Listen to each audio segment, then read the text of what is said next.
গণঅভ্যুত্থানের বিশ্বাসের সঙ্গে বেইমানি করলে প্রধান উপদেষ্টা ডক্টর মোহাম্মদ ইউনূসকেও ছাড় দেওয়া হবে না বলে মন্তব্য করেছেন বৈষম্য বিরোধী ছাত্র আন্দোলনের অন্যতম সমন্বয়ক সার্জিস আলম।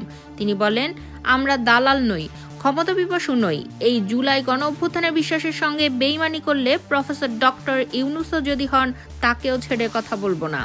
শনিবার দুপুরে রাজশাহী জেলা শিল্পকলা একাডেমিতে জুলাই শহীদ স্মৃতি ফাউন্ডেশনের আয়োজনে শহীদ পরিবারের পাশে বাংলাদেশ অনুষ্ঠানের প্রধান অতিথির বক্তব্যে একথা বলেন তিনি। আন্দোলনে নিহতদের মরদেহ কবর থেকে তোলার বিষয়ে প্রশ্ন রেখে সমন্বয়ক সার্জিস আলম বলেন, জুলাই অভ্যুত্থানে গুলি চালানো পুলিশ সদস্যদের শাস্তির বদলে বদলি করে নতুন করে পোস্টিং তদবির চলছে। মামলা বাণিজ্যের সঙ্গে বিভিন্ন রাজনৈতিক দলের নেতা ও প্রশাসনের ঊর্ধ্বতন কর্মকর্তারা জড়িত হচ্ছেন। শেখ মুজিবের হত্যার বিচারের জন্য কবর থেকে লাশ উত্তোলনের প্রয়োজন না হলে জুলাই আগস্টের শহীদদের লাশ কেন তুলতে হবে?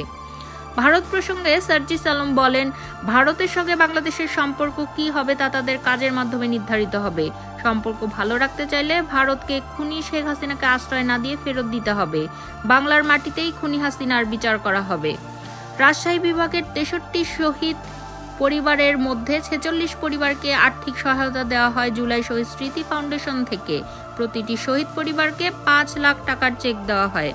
অনুষ্ঠানে বৈষম্য বিরোধী ছাত্র আন্দোলনের কেন্দ্রীয় নেতারা ও রাজশাহী প্রশাসনের ঊর্ধ্বতন কর্মকর্তারা সহ 46টি শহীদ পরিবারের সদস্যরা উপস্থিত ছিলেন।